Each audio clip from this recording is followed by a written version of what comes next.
Assalamualaikum dan salam sejahtera. Saya Luqman Muhammad dan ini Utama TVS edisi 4 September 2020.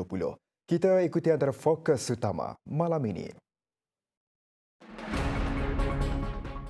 Orang ramai diminta untuk terus berjaga-jaga kebarangkalian gelombang baharu COVID-19. Sesi libat urus KKR dengan kontraktor akan dilaksana cari kaedah sesuai percepat proses pembinaan lebuh raya Pen Borneo. Kerajaan melalui Pusat Aktiviti Warga Emas ambil langkah awal kurangkan beban penuaan dan penyakit di usia senja. Sarawak memerlukan lebih ramai guru yang berkeupayaan dalam bidang sains, teknologi, kejuruteraan dan matematik.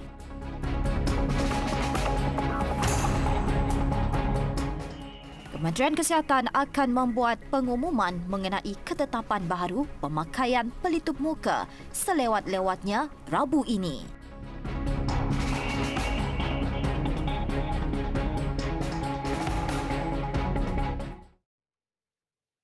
Utama TVS kita mulakan perkembangan dalam negeri. Meskipun kadar jangkitan kes baharu COVID-19 berada pada tahap terkawal selepas pelbagai kelonggaran prosedur operasi standard SOP dilaksanakan sejak 1 Mei lalu, namun ia tidak bermaksud usaha membendung penularannya terhenti. Timbalan Premier Sarawak Datuk Amar Douglas Ugah Embas menegaskan kepada orang ramai untuk terus berjaga-jaga kerana masih ada kebarangkalian wujudnya gelombang COVID-19 yang baharu. Tapi saya minta kita masih berjaga-jaga. Because Tan Sri Dr. Nur Hisham Abdullah on the 13th International Symposium and Health Science 2022 remind us a new COVID-19 wave could be in the horizon. So far, kita Sarawak masih bertuah, and we hope we continue to be vigilant, sama-sama keeping ourselves untuk menentukan bahawa life goes on. Beliau berkata demikian ketika berucap pada Majlis Apresiasi Barisan Hadapan COVID-19 Zon Utara di Miri. Beliau juga berharap agar semua pihak, baik rakyat maupun pihak kerajaan untuk terus bekerjasama dalam menghadapi segala cabaran mendatang seperti cabaran pandemik COVID-19 yang telah dilalui sebelum ini. Let us continue to work together. And the STMC has proved by working together we can overcome apa di hadapan kita, termasuk seperti kita dah saksi pada pandemik yang lepas. Untuk rekod, Malaysia telah memasuki fasa peralihan ke endemik bermula 1 April 2022. Menurut Perdana Menteri Datuk Seri Ismail Sabri Yaakob, peralihan tersebut merupakan exit strategi bagi membolehkan rakyat Malaysia kembali ke kehidupan hampir normal selepas 2 tahun berperang dengan COVID-19. Kementerian Kerja Raya KKR akan melaksanakan satu sesi libat urus dengan kontraktor pakej kerja kontrak WPC Jurutera Perunding serta Jabatan Kerja Raya Sarawak bagi mencari kaedah sesuai untuk mempercepatkan proses pembinaan lebuh raya Pen Borneo. Menteri Kanan Kerja Raya Datuk Seri Fadilah Yusof berkata ketika ini tahap kemajuan pembinaan lebuh raya berkenaan adalah pada tahap 1% sebulan.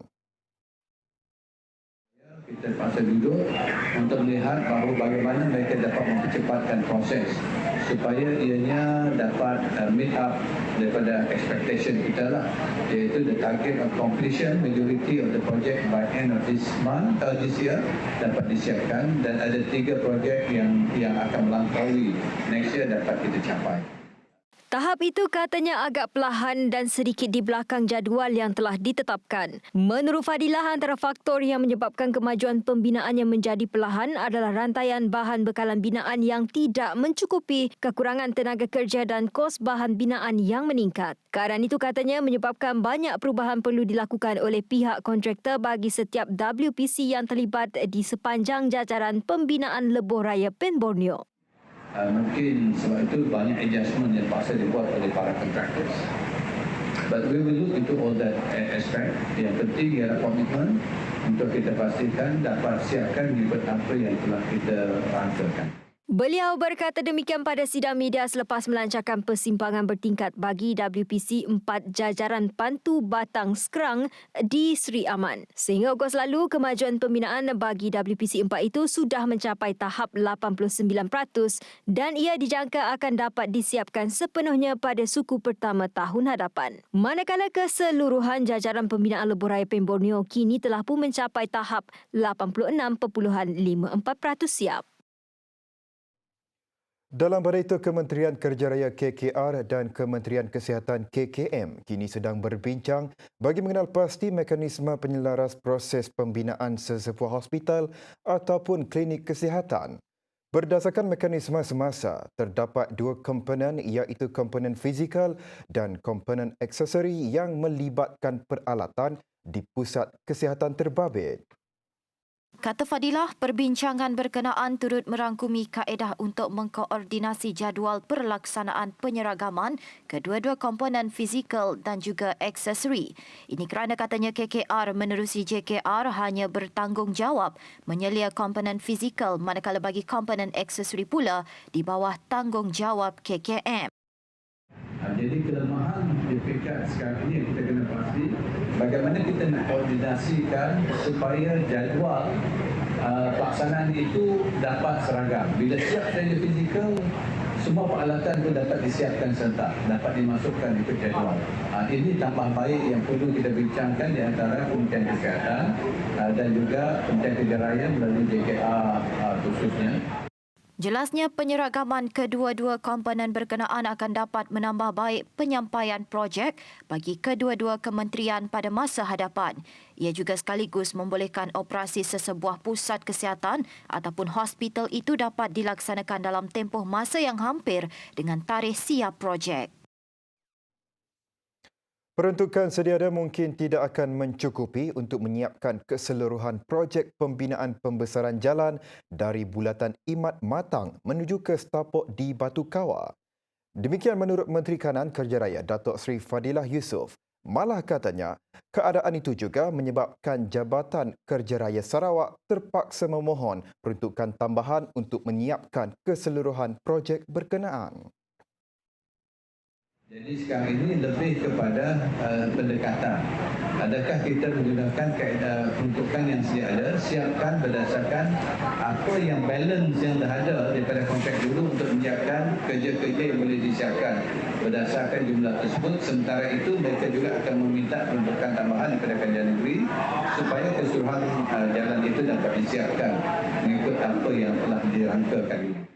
Katanya peningkatan kos tersebut disebabkan proses tender semula projek selepas penamatan kontrak oleh JKR Sarawak susulan kegagalan kontraktor asal menyiapkan projek tersebut mengikut jadual.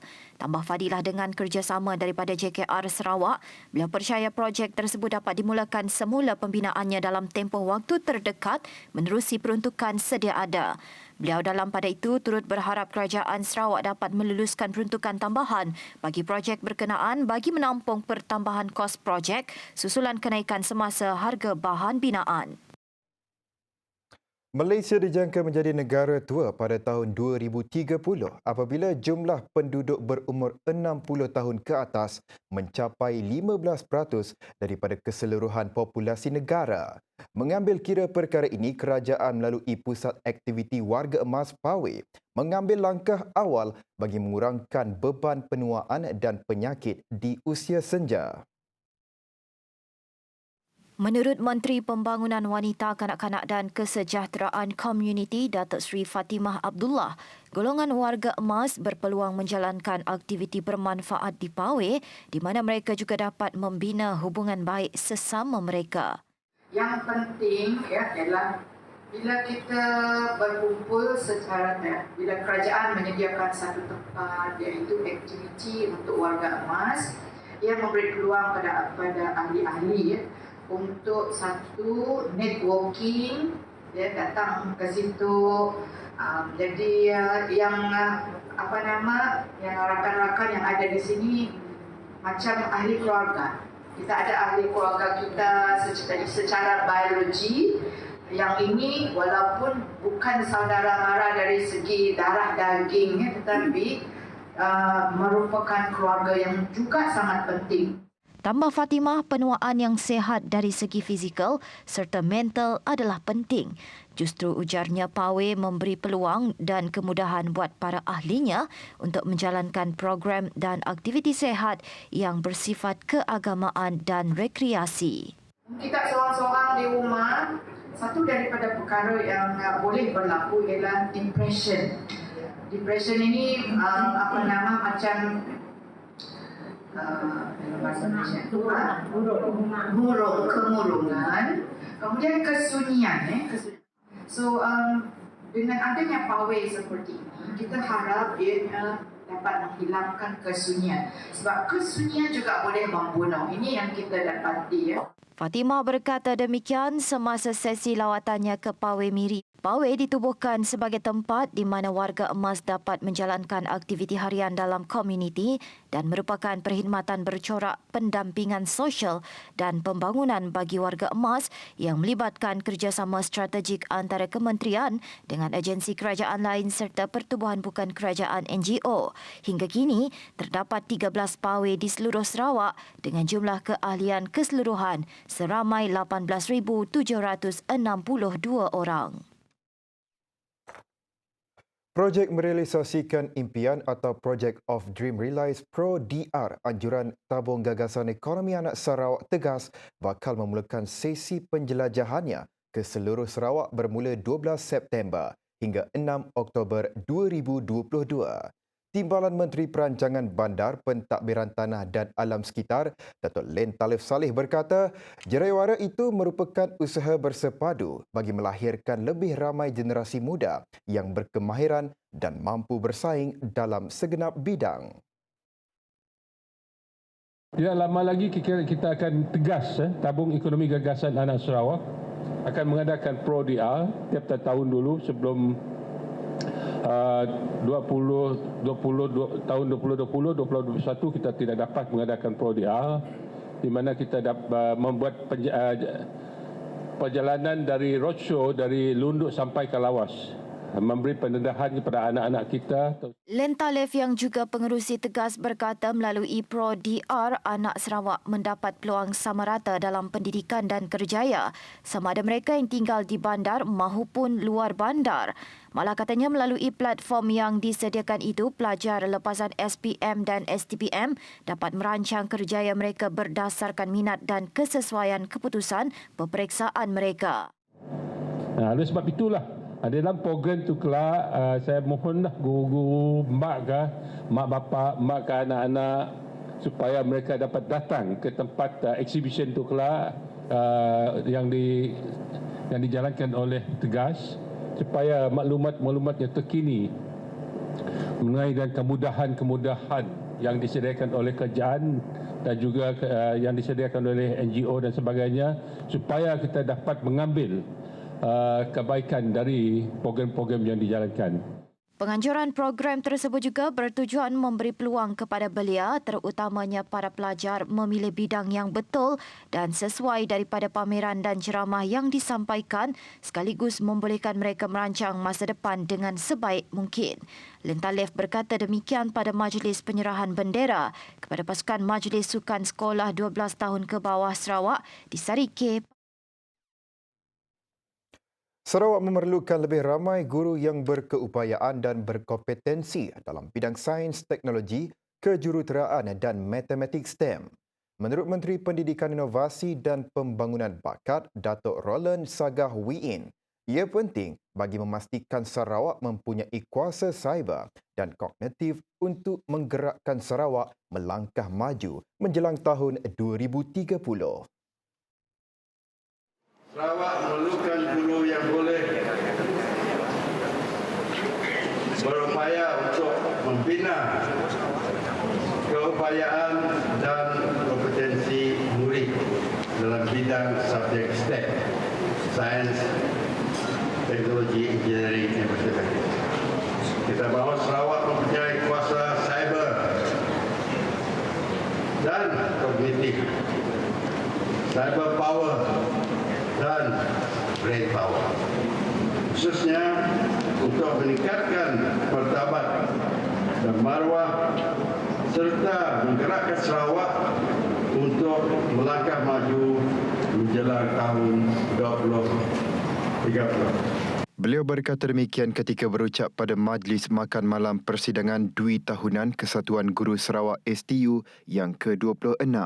Tambah Roland, kerajaan juga komited membina infrastruktur yang berkaitan termasuk peluasan kemudahan rangkaian internet agar pelajar di Sarawak boleh bersaing di peringkat global.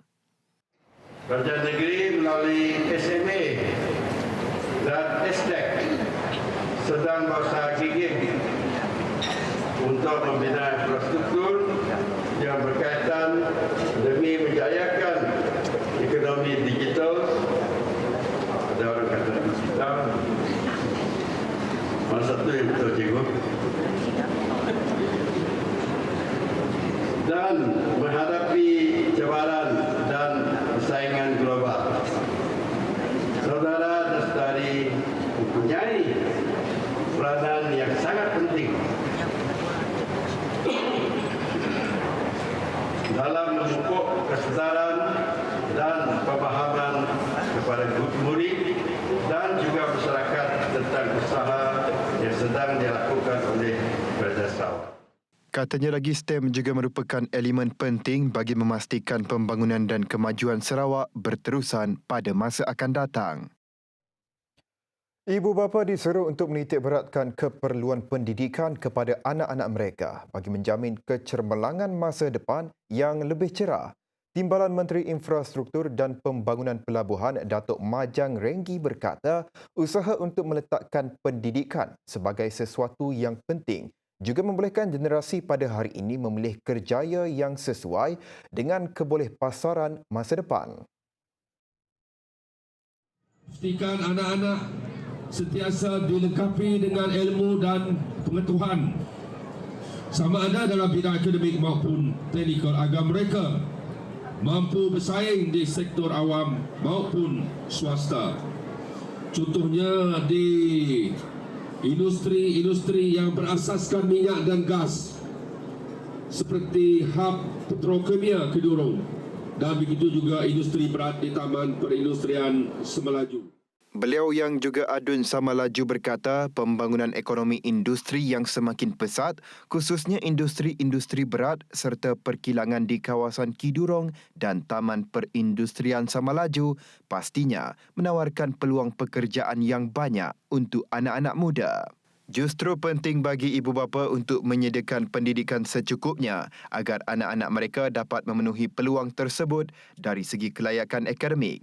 Oleh itu, saya berpesan kepada ibu bapa, tuan-tuan dan puan-puan supaya pentingkan pendidikan anak-anak, supaya kita yang berada di kawasan ini, di kawasan industri, kawasan maju ini, bukan sahaja kita dengar pembangunan-pembangunan yang berlaku di sini, tetapi kita juga turut diberi peluang untuk kita sama-sama mendapat pekerjaan ataupun membuat bisnes hasil daripada pembangunan industri yang pesat di kawasan N70 Semelaju ini.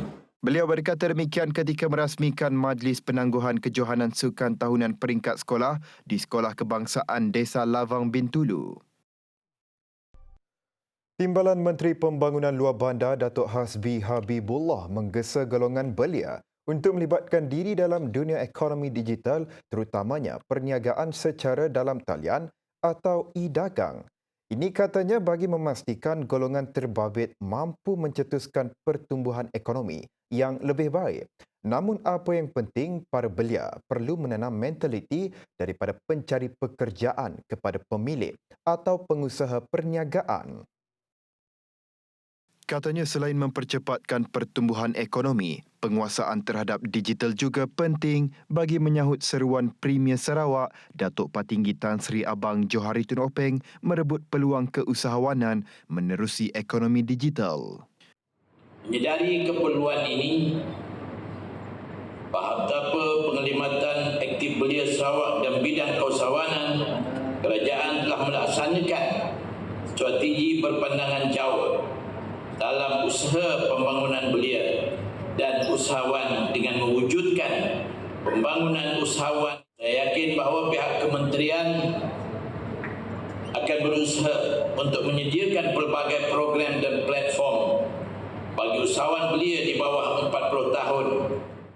Selain itu, Hasbi yang juga ahli Parlimen Limbang berkata, keusahawanan juga merupakan komponen penting dan strategik dalam memacu Sarawak mencapai status maju menjelang 2030. Justru belia perlu segera mengambil kesempatan yang ada dan memanfaatkan segala kemudahan digital yang luas tersedia. Saya yakin kementerian akan terus komited dalam menyediakan lebih banyak program keusahawanan sebagai platform kepada para usahawan belia, sama ada di kalangan belia informal maupun usahawan belia mikro. Beliau berkata demikian ketika merasmikan program Youth Entrepreneur Setup di Limbang. Sukan touch bukan lagi sukan yang asing di Malaysia, namun ia masih kurang mendapat sambutan di Sarawak.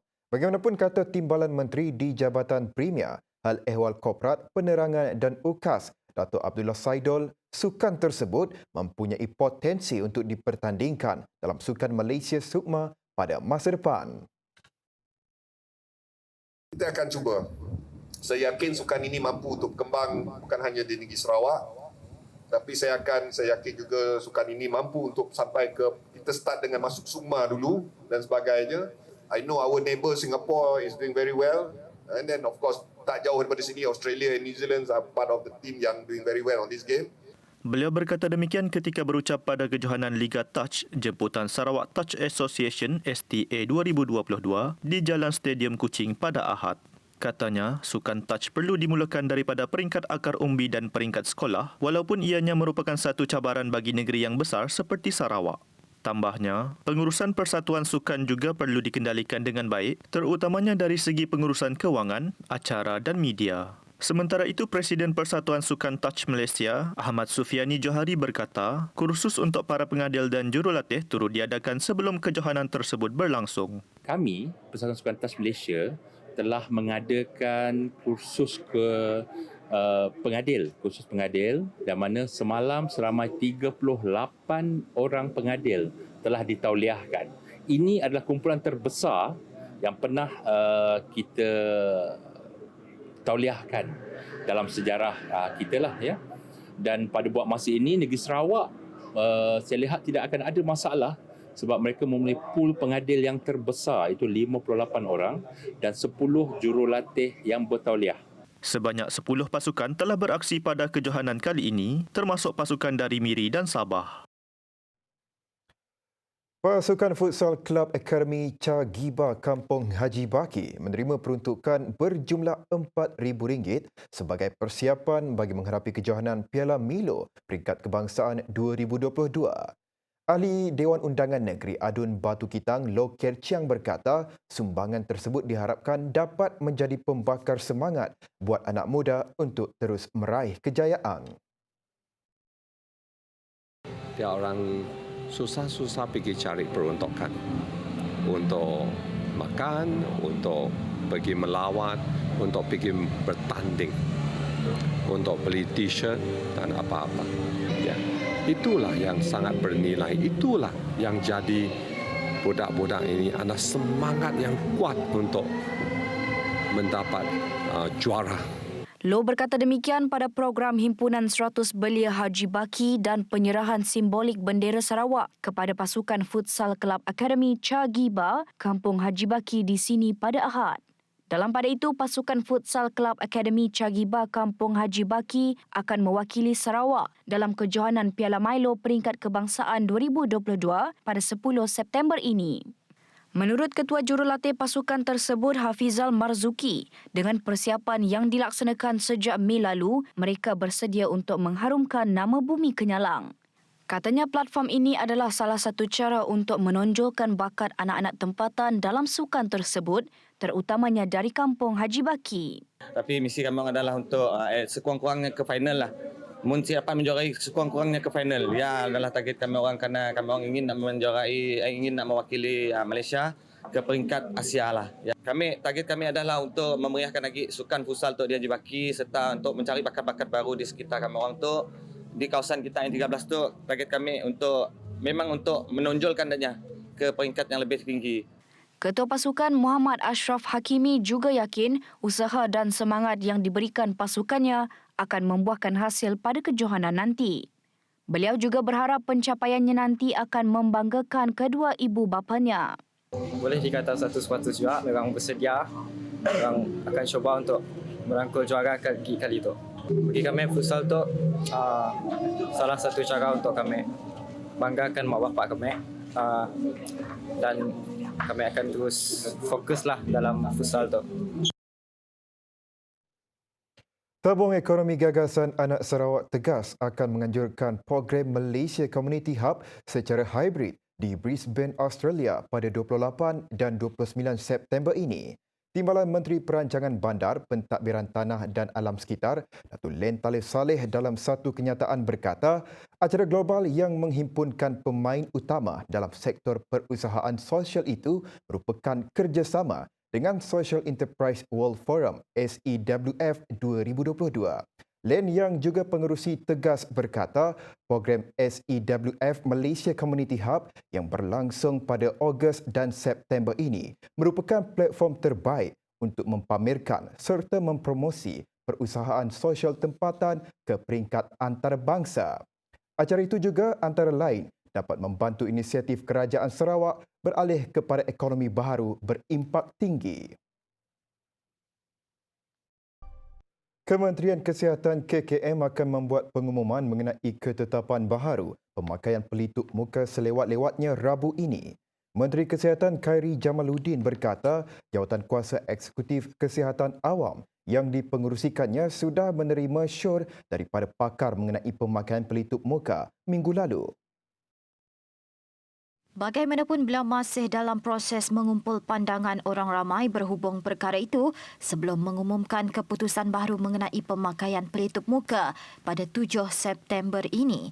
Terdahulu Khairi memaklumkan kerajaan akan mengumumkan beberapa lagi kelonggaran prosedur operasi standard SOP termasuk kelonggaran pemakaian pelitup muka. Dalam pada itu menerusi tinjauan, masyarakat dilihat peka dan faham mengenai keperluan pemakaian pelitup muka, terutamanya ketika berada di kawasan yang berisiko tinggi maupun tumpuan ramai. Justru ada yang beranggapan pemakaian pelitup muka seharusnya tidak menjadi isu apatah lagi untuk memansuhkan penggunaannya. Bagi sesetengah pihak, tidak salah jika Malaysia mengumumkan pemansuhan pemakaian pelitup muka. Lebih-lebih lagi apabila ketika ini, ia hanya perlu dipakai di tempat tertentu. Ini kerana majoriti rakyat Malaysia telah pun menerima sekurang-kurangnya 2 dos vaksin bersama dos penggala. Bagi saya, kita dah terima 3 dos vaksin dan beri keyakinan pada kita bahawa kita boleh bersosial seperti dulu dan memberi semangat baru untuk menghadapi cabaran akan datang. Kita mau berjaga-jagalah, berhati-hatilah kita dengan orang-orang yang sekeliling kita. Pasal kita perlu nak guna lagi lah benda ya penutup pelitup muka mulut ya. Kita perlu pakai lagi. Kita tanggung kita pun lah, risiko kita pun. Namun bagi Muhammad Sofian Rajunai pula, dia akan terus memakai pelitup muka sebagai langkah pencegahan bagi menjaga keselamatan dan kesihatan orang lain. Penutup muka tu nya untuk protek kita pun juga. Kayak kita tahu yang kita pun ada sakit supaya untuk tidak menyebarkan. Resikonya hanyalah kita pun yang nanggung. Kita pun yang akan hadap barang tu. Kita siapa nanggap virus apa indah. Contohlah 3 lokasi utama di Sarawak iaitu Kuching, Miri dan Mulu menarik minat pengunjung pada Karnival Ejen-Ejen Pelancongan dan Pengembaraan Malaysia Mata yang berakhir pada Ahad. Pengurus Bahagian Domestik Sarawak Tourism Board STB, Peter Gabriel Lembat berkata, ini berdasarkan pertanyaan mengenai tempat-tempat pelancongan yang ditawarkan di 3 lokasi berkenaan. Katanya pakej pelancongan yang dijual oleh ejen-ejen pelancongan Sarawak yang menyertai reruai STB di Pusat Dagangan Dunia Putra PWTC turut menerima sambutan menggalakkan. Buat masa sekarang kita lebih kurang 2,000 lebih pengunjung. Okey, nilai pakej jualan buat masa sekarang ialah lebih daripada 50,000. Ini termasuk dengan kucing, miri dengan mulu sekali. Ya. Jelas Gabriel, bulan ini juga akan berlangsung beberapa acara menarik di Kuching yang dijangka akan turut menarik kemasukan pelancong asing. Manakala pada Oktober pula akan berlangsung Festival Lada Malaysia di Waterfront Kuching yang dijangka akan turut menarik perhatian ramai. Sementara itu, Pengarah Urusan Kaimal Borneo Travel and Tours Sendirian Berhad, Muhammad Fikri Zainul Majid berkata, syarikatnya berjaya menjual pakej pelancongan melebihi RM20,000 sepanjang penyertaan pada karnival kali ini. Katanya antara yang ditawarkan termasuklah pakej jimat Cik Kiyah ke Kuching selama 4 hari 3 malam.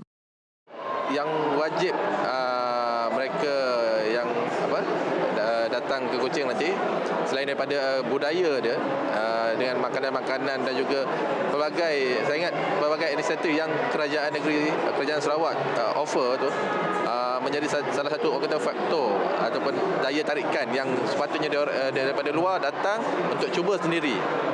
Biasa kita dengar, tapi hari ini yang sepatutnya diorang cuba sendiri. Apa yang menarik di Kuching tu? Buta mata bukan bermaksud hilang daya upaya. Sebaliknya, ia boleh menjadi pembakar semangat untuk berdiri di atas kaki sendiri dengan mengubah nasib demi kelangsungan hidup. Walaupun tidak celik seperti insan normal, namun golongan orang kelainan upaya OKU masih menaruh harapan untuk mengecapi secebis nikmat dunia. Bagi pelatih di Persatuan Bagi Orang Buta Sarawak SSB, Nur Hidayu Muhammad Jamil, OKU juga mempunyai impian untuk berjaya seperti orang lain, termasuk memiliki kerjaya.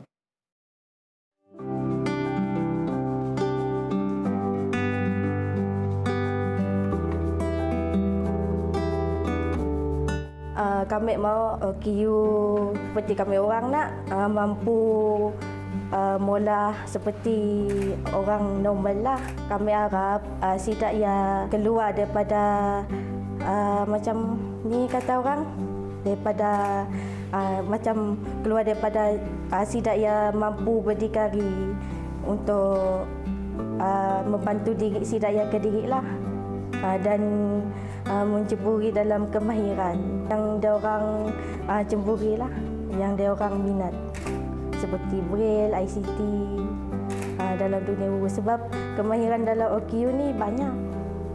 Tak semesti dalam bidang urut je. Ada teknologi, ada Braille. Braille tu untuk si daya menulis lah, menulis ataupun membaca. Anak jati daerah Batu Daru yang berusia 28 tahun itu menyimpan hasrat untuk menjadi usahawan dengan membuka perniagaan urutan dan refleksologinya sendiri bagi membantu keluarga. Apa yang penting, katanya masih banyak pengalaman yang perlu ditimba sebelum dia melanjutkan langkah seterusnya. Berkongsi pendapat yang sama, Nur Alina Semule berkata latihan kemahiran amat penting bagi memastikan golongan OKU juga berpeluang mendapatkan pekerjaan. Tidak ingin terperuk sahaja di rumah kerana berdepan kekangan dan masalah penglihatan, gadis berusia 20 tahun dari Pulau Bruit itu mengambil langkah untuk menyertai kursus urutan yang ditawarkan di pusat SSB. Kami ambil kursus tu asalnya kami pun si tahu ada blind center di Kuching. Jadi ada pihak SBM yang adakan program di kampung kami. Jadi si daya yang offer. Jadi kami pun memilih untuk masuk ke situ lah. Kami mula mendaftar pada 1 hari bulan 7 dan kini tu lebih kurang dalam sebulan lah dah kami situ. Kemahiran yang ada dan sijil yang diperkakukan membuka ruang dan peluang kepada para pelatih untuk menceburi alam pekerjaan. Tidak hanya terikat dengan bidang urutan, pelatih boleh mengambil kursus kemahiran dalam teknologi maklumat dan komunikasi ICT menerusi latihan asas komputer. Dari beberapa batch tu memang ada beberapa trainee yang bila dah ada kemahiran tu yang keluar, yang dapat kerja di luar, yang apply benda dia lah. Macam yang baru-baru tu baru masuk bulan 8 tu ada satu bekas trainee yang baru diterima kat satu company. Kami ingat nama company tapi yang kami ingat minggu lepasnya ada datang jumpa kami minta driver untuk untuk install tu lah. Dan hari nya dah datang office install benda dan hanya kerja di ofis macam biasalah. So sebenarnya untuk kerja pejabat sebenarnya memang untuk komputer apa semua, teknologi semua sebenarnya saya dah masalah gila lah. Boleh di apa nama? Masih boleh mula lah kerja-kerja pejabat macam ya. SSB merupakan pertubuhan bukan kerajaan yang telah didaftarkan secara rasmi pada 3 November 1960.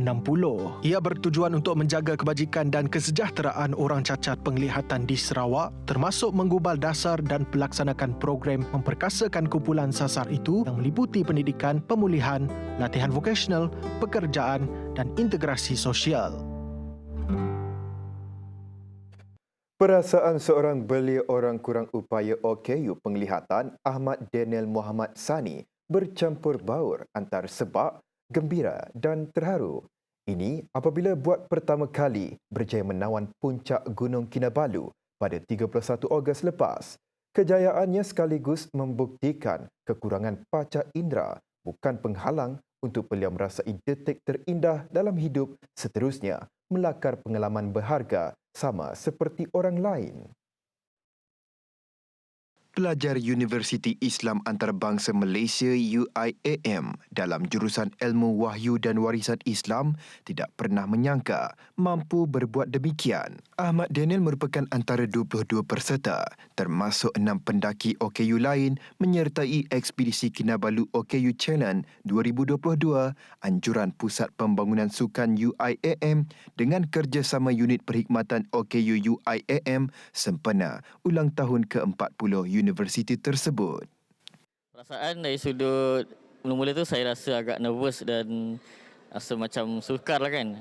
Pertama kali, untuk pengetahuan semua, saya pertama kali naik gunung dan pertama kali lah hiking ni kiranya.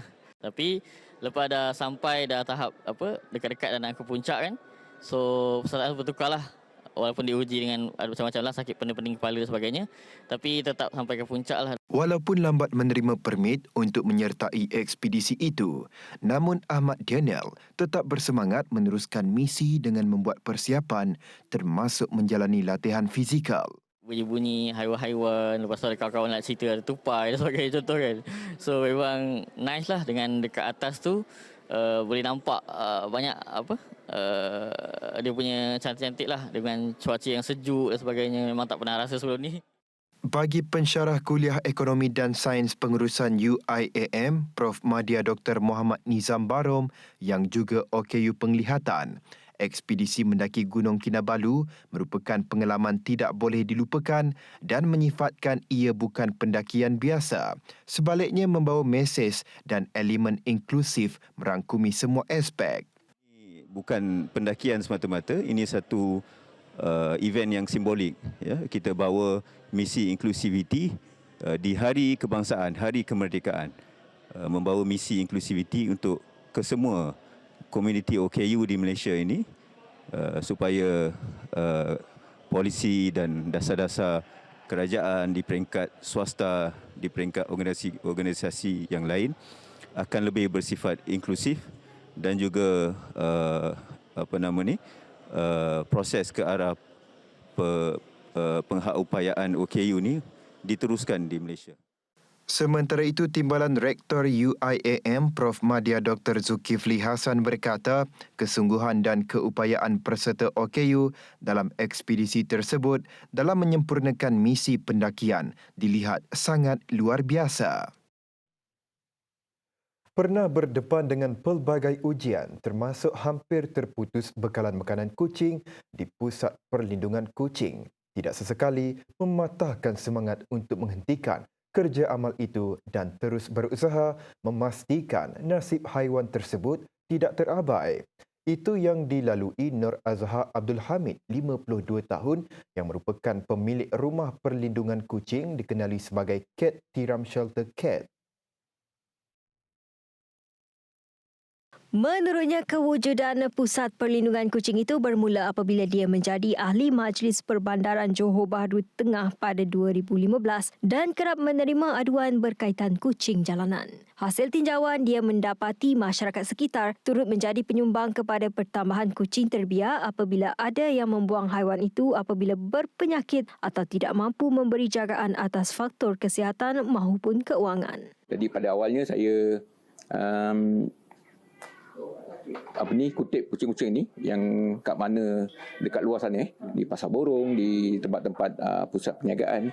Jadi saya bawa balik kat sini dan saya rawat dan beri tempat perlindungan untuk mereka lah. Asalnya memang kita cuma mengutip kucing-kucing yang sakit, yang kurap, yang dianiaya orang, yang dipukul orang, orang tak suka, dia curi makan dekat dalam restoran apa kan. Jadi kucing-kucing ni yang kita kutip untuk bawa di sini lah. Jadi kebanyakan kucing-kucing kat sini dia tempat rawatan kucing yang sakit yang kita ambil dan kita rawat menggunakan kaedah yang tradisional lah. Jelas bapa kepada 3 orang anak itu, dia telah memberi perlindungan kepada 260 ekor kucing jalanan yang diselamatkan olehnya di Pusat Perlindungan Kucing Jalanan di tanah milik keluarganya sejak 2016. Tambahnya, dia membelanjakan hampir RM70,000 bagi mengasaskan pusat perlindungan di kawasan seluas 1.69 hektar di Sungai Tiram itu. Dia yang juga bekas kaki tangan bank terpaksa berhenti kerja demi minatnya pada kucing serta mengurus pusat perlindungan kucing sepenuh masa selain berniaga secara kecil-kecilan. Katanya dia bersyukur kerana walaupun sibuk dengan tugasan harian, dia tidak pernah mengetepikan aspek penjagaan kucing dengan bantuan beberapa pekerja.